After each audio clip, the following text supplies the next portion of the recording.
morning and welcome to Bloomberg Quint, India's first digital live streaming business news service. I'm Devina Khanna and you're watching Indian Open.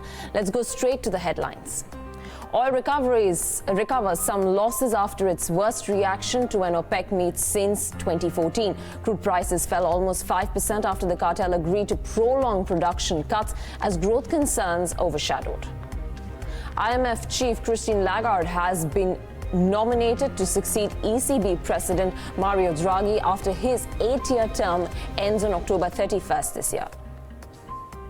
The Bimal Jalan panel on RBI's economic capital framework found just 8,000 crores worth of transferable surplus to the government. That's a Bloomberg Quint exclusive.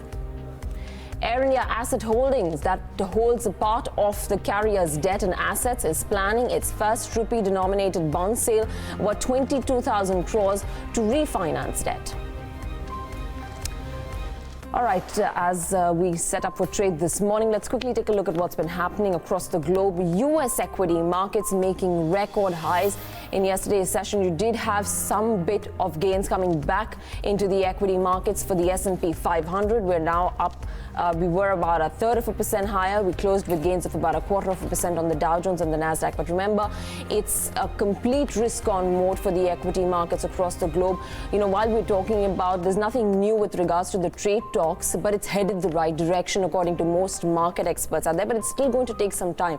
But nonetheless, equity markets have once again started to rejoice, and you've been seeing record highs being created. Taking a look at, a chart that suggests how the risk-on mode has come back into the equity markets, and that shows you the differential between the defensives and the cyclicals. If you see the chart there, it's once again starting to move up, which is suggesting that investors now don't want to look at playing defensive. They're looking at those high beta names. They're looking at that risk on trade. And therefore, once again, that P differential is starting to spike. Aside from that, you're also going to be looking at Asia as a market right now and how we're set up for trade, looking at the SGX Nifty 2. Asia is not reflecting the excitement of the US equity markets. Nikkei 225 is down about 0.5%. Shanghai is down about almost 2%, and Hang Seng trading absolutely flat. Let's take a look at what happens to crude oil prices. That's the SGX Nifty as well. That's up marginally, but we'll see how we open up for trade at 9 a.m. Crude oil prices saw one of the sharpest slumps. We've got a 4.8% drop that we've seen on the WTI crude on the fact that there could be worries regarding demand. Remember, we've been seeing how Saudi Arabia and Russia have decided that they're going to take another 6 to 9 months in terms of their production cuts. So that is trimming the supply side of it. But nonetheless, this has not been able to spur the prices of crude oil. Despite the drawdown in US inventories also that was witnessed at a much sharper rate than what the street was expecting. And that really has not been able to help crude oil prices, which saw a big slump of about 4.8%. Let's talk about all of this and more with David Lennox. He's joining us right now on the phone line from Fat Profits. Thanks very much, David, for taking out the time this morning. What's the sense? I mean, we've been seeing on one hand, the constraint on supply, production cuts that the OPEC Plus has decided that they're going to extend up until 2020 probably. And that's really not managed to do anything for the prices of crude. Oh, look, certainly if you have a look at the announcement, I think the markets were probably quite prepared for the fact that OPEC were going to continue to constrain or curb their production. They're currently doing around about 30 million barrels of oil a day, which is well down from the 30.5 million barrels that they were doing towards the start of this year. So markets were quite comfortable that we were going to see that trend continuing. However, we did see late towards the end of 2018 a move in the oil markets to the downside on the back of the fact that there were concerns growing about global growth.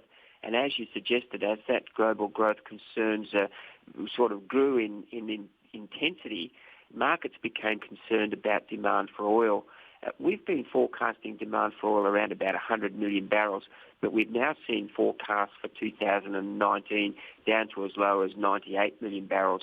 And if that's the case, then we would continue to see some pressure on the oil price to the downside, as we saw in trades overnight. For the weekend of June 27th, the American Petroleum Institute, or the API, had reported an inventory drawdown of about 5 million barrels. That is almost double of what was expected by the street. That should have helped prices, but it didn't. No, it wouldn't. And we think that when you have a look at the inventories, you've got to remember that some years ago, inventories were up at over 500 million barrels, and yet the oil price still managed to attain higher record prices. So we do believe that you've got to continue to look at what's happening in the demand and supply side for oil to really get a gauge on where prices will be going. And from that view, we've already suggested that demand is looking a little bit perhaps tepid on global growth outlooks at the moment, although supply at this point you'd have to suggest is somewhat contained. But going forward, we do know that OPEC have a bad habit of saying one thing and doing another, so we will be watching very closely that they continue to comply with their cuts. All right. That's exactly what was going to be my next question with regards to Russia. And in the month of June, they actually took bigger cuts as compared to what the global deal was. Do you think that that could be something that we could expect to happen, even probably moving down in the future, that the production cuts that they've slated could be slightly more stiffer than what they've said in terms of the deal that they've made? Oh, look, there's no doubt about it. OPEC are probably not comfortable with the Brent price trading in the mid-60 region. I do believe they probably would prefer it to be a little bit higher, perhaps up towards $70 US a barrel. So if that's the case, then OPEC are going to have to continue to look at curbing production. And at this point in time, they've done that quite well over the course of this year. If they can perhaps take another 1 million barrels out of production, then we would expect to see that oil price probably gravitate back up towards $70, which is not that long ago where it was actually trading in the US $74 region. So concerns over demand has really put somewhat of a brake on any potential near-term oil rallies. Okay, so just one last question. What would your projection for crude oil be?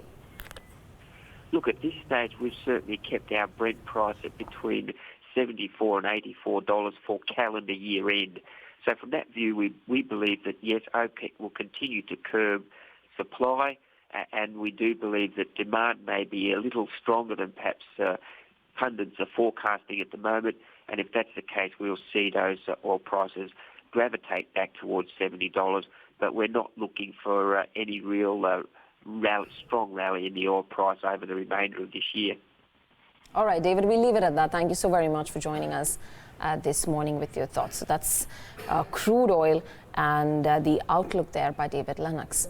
The other commodity that one needs to keep an eye out on is what's been happening to gold. So on one hand, while you have crude oil slipping, gold on the other hand is back near its 6-year high after posting its biggest decline in a year earlier this week itself. The precious metal has climbed more than 2% in the last few hours of trade as investors return to safe haven investing. That's the intraday move. It's once again started to nudge higher. Remember, its all-time high has been about $1891 per troy ounce that it hit in August of 2013. Now, obviously, you're still, quite a long distance from there, but it is encouraging to see, how money has been flowing back, and that's primarily on the back of, a lot of reasons. The first off and the biggest reason being the dovish commentary coming in from the Fed. Historically as well, every time that the Fed has stopped its rate hike cycle or indicated a more dovish stance, you've seen a flood of money coming into gold prices, and the stock and the gold prices moved up significantly thereon. The other one being central banks loading up on gold. So you've already seen for the quarter ended March, central banks and purchases of gold have risen by 68%. That's 145 tons compared to an average of about 129 tons. CFTC positions, that's the Commodity Futures Trading Commission positions on gold, have turned long in a big way. So that is also supporting prices of gold. And nonetheless, if you look at the domestic MCX prices of gold, there is still a big difference. If you take a look at what the global prices are as well as the domestic prices, there is, I think, a gap of about 5 to 6%, but that is more currency determined. Nonetheless, a lot of brokerages, including Motilal Oswal, believes that domestic gold prices can nudge even 38,000 to 40,000 in the near term. So you'll keep a close eye out on what gold does as well. Coming back to the equity market setup now, and what we're likely to see as we step into trade today. First up, you watch out closely for the Nifty Bank and what that's been doing. So there are traces of some exhaustion that has been coming in. That's the Nifty 50. Yesterday's session had a good close above 11,900. It's sustained above the 20 and the 50-day moving average on the daily charts. Bank Nifty, like I said, some bouts of exhaustion that's been coming in and that we've been seeing in the past is the RSI, which suggests whether or not the index is overbought or oversold. Now it's starting to look slightly overbought. So after, on the previous two occasions, if you can see, every time that it's nudged that 70 mark on the RSI, it has started to come off, and looks like we're just about, perched ourselves around that mark. So you may land up seeing some amount of correction if this is to go by. So that's about Bank Nifty.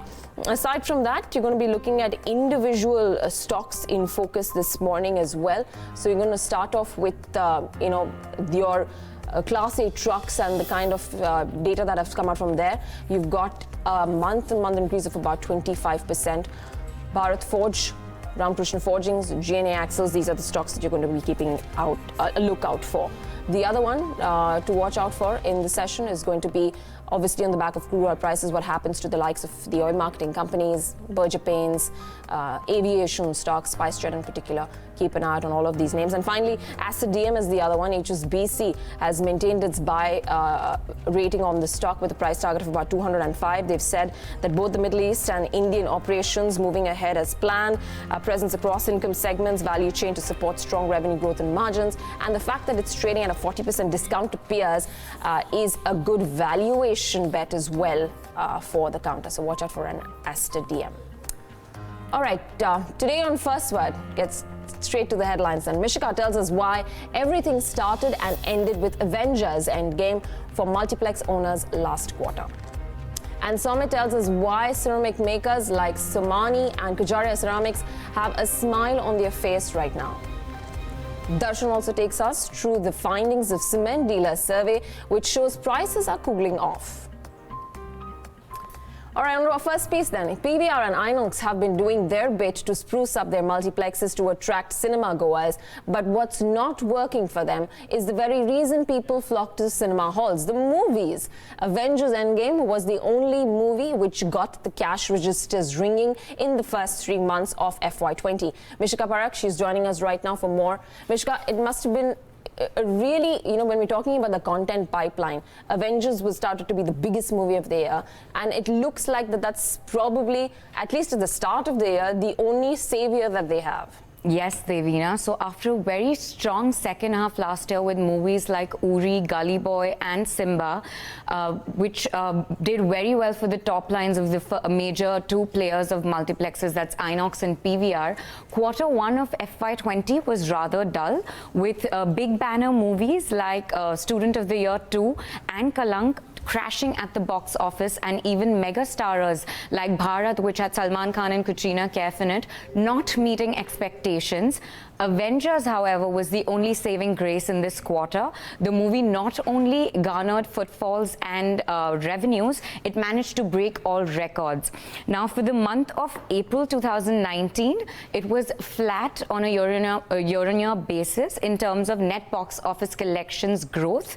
And the month of May saw a 9% decline year-on-year, majorly impacted by lack of good content and a high base in the same quarter last year. Net box office collections for Bollywood has seen a 2% decline year-on-year, whereas for Hollywood, it went up by 39%.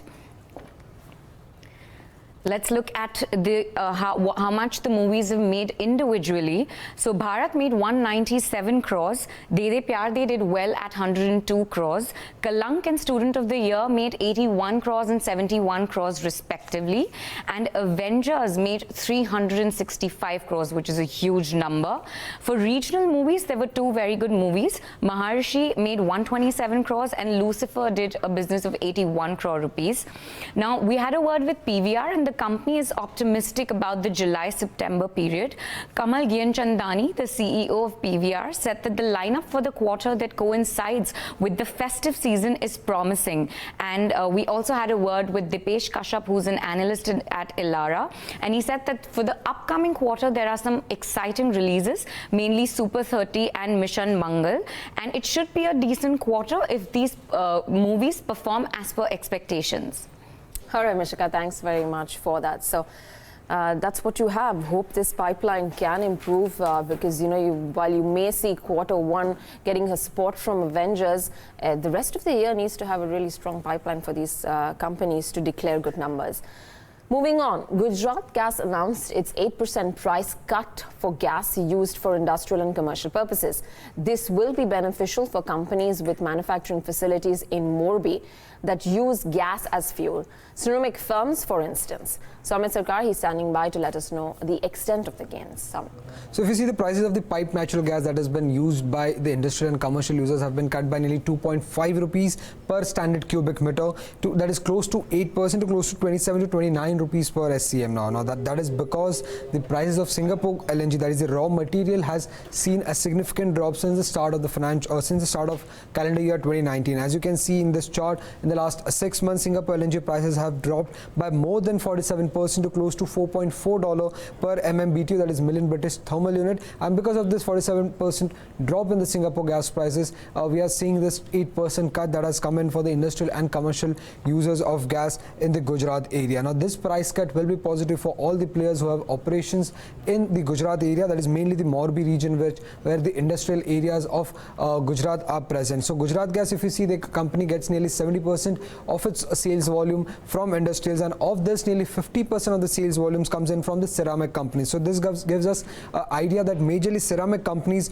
use more gas that has been supplied by Gujarat Gas. Now, two big names that comes to our mind when we talk about ceramic companies, firstly is Kajaria and second is Somani. Now, this price cuts, if they sustain throughout the financial year 2020, could result into significant cost savings for both of these companies. So what we have tried to do is we have tried to understand if this price cut would have been applicable in FY19, then by how much percentage would Kajaria and Somani's earnings would have been higher in FY19. So in FY19, if you see, the total sales volume done by Kajaria and Somani was close to 80 and 51 million square meters. Now, of this, 37% was from Gujarat area for Kajaria, while nearly 72% of the sales volume for Somani was from Gujarat area. Now in FY19, Kajaria and Somani consume nearly 55 and 40 million standard cubic meters of gas annually. So multiplying this to 2.5 rupees per SCM would have resulted into an annual cost savings of close to 14 crore rupees and 10 crore rupees for Kajaria and Somani respectively. Now, this amount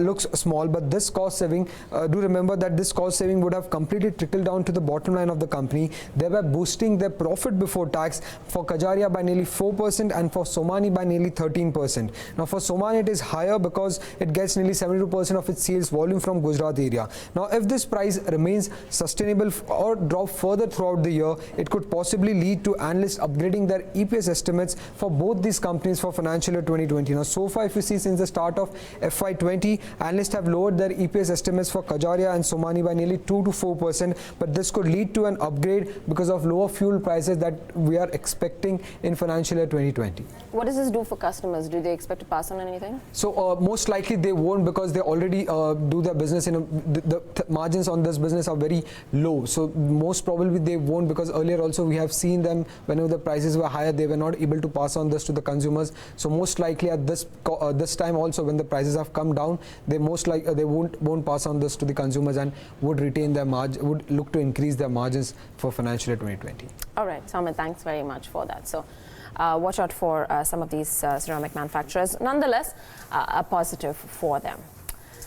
After 5 months of price hikes, cement prices corrected in the month of June. Remember, demand for cement is usually weak during the monsoons. A dealer survey conducted by Bloomberg Quint shows that prices dropped in all regions. Darshan Mehta is standing by with the survey findings. Darshan. Yeah, so basically what we spoke to many dealers across the country, across all regions. And after 5 months, in fact, of price hikes that came in, finally we're seeing a price cut that came in. So we've seen a 10 rupee drop as far as, and this is on a 50 rupee bag, 50 kg bag. So there is weakness that is seen. Now, a couple of reasons why this has happened, and I was speaking to a few of the dealers and some of the brokerage reports that I read through. This was basically warranted. Now we enter a lean period. It's monsoon, so demand is actually going to be much subdued, and that is why also that will play an important role as far as pricing is concerned. The other important thing is that the cut is much lower than the price hike that we've seen, at least for the past 3 months, because the price hike have been in high double digits also. The price cut is 10 rupees. The other part is weakness is anticipated. Demand has been low. I'll come to region wise, but elections was there. That is why demand was much weaker. State specific issues that were there, especially in Madhya Pradesh, in Andhra Pradesh, with what all is going on in terms of stalling of infrastructure development by the Jagan Reddy government. So there are a lot of issues that are there, and monsoon obviously plays an important factor. Now, East India has been the most affected. 15 rupee cut is something that we've seen. It's been rather stable, at least for the past few months. The last 2 months have been good. We've seen price hike that's come in, but in June we saw a big decline that came in. The other region is West India, wherein the price hike is also steep, 10 rupees. But again, you're seeing the trend that they have been raising prices of late, but the cut that we've seen is not as high as what we had seen, the rises that we've seen in some of the earlier years. So this is West India. Central India, again, it took a big hike in May, a 35 rupee hike, then took another 10 rupee hike in April, and then in May took another 10 rupee hike. We're seeing that being rolled down. So nevertheless, on a net basis, prices are still higher in some of the region. Some of the better areas is basically South India, wherein the hikes have been much higher. But what we've seen in South India is the last 3 months, the third month in a row that we're seeing price being cut. And finally, the last region that we want to speak about, and that is North India, in which minimal amount of price decline has happened, a 5 rupee decline, and compared to that we've seen almost almost a 50 rupee hike that we've seen, almost a 56 rupee hike in the last 2 months. So the price still are elevated, but now we enter a period where monsoon start. It's a seasonally weak quarter, and the next 2 months will be important to track in terms of cement price. From a stock market perspective and from the companies that are listed, analysts is still more bullish on the southern-based cement players, Darshan, versus Pan-India, or it's probably tilted towards Pan? So basically, if you talk about stock-specific, I think whoever we speak to, I think UltraTech remains the top bet, given the scale and Pan-India presence that they have. But yes, select pockets in South India, there are select few companies that they like. But whatever I have read through and whatever my interactions are, I think people still prefer to play when we enter a weak quarter. They want to play the best in a sector which is going through a little bit of weakness. So that probably will be UltraTech. All right, Darshan, thanks very much for that. So that is what the Bloomberg Quint cement dealer survey suggests this time around, that there has been a pricing cut. Nonetheless, it's a weak period, a lean period, not much demand during monsoons. But remember, April was the month where all of these players took the largest price hikes, but then only to roll them back by a partial amount. So whether or not this sticks, let's wait and watch, and what happens going forward for some of these cement majors. UltraTech continues to remain an industry favorite here amongst the listed names. The stock yesterday was up marginally by about 0.5%. Well, that's all we have here on First Word today, but lots more lined up on Indian Open. Should the government relax fiscal prudence to revive growth this budget? We ask Upasana Bharadwaj of Kotak Mahindra Bank. And one sector that may benefit from an expansionary budget is metals. We'll speak to Rakesh Arora of Go India Advisors. But after this break, a full tilt towards the day's trade. Stay tuned.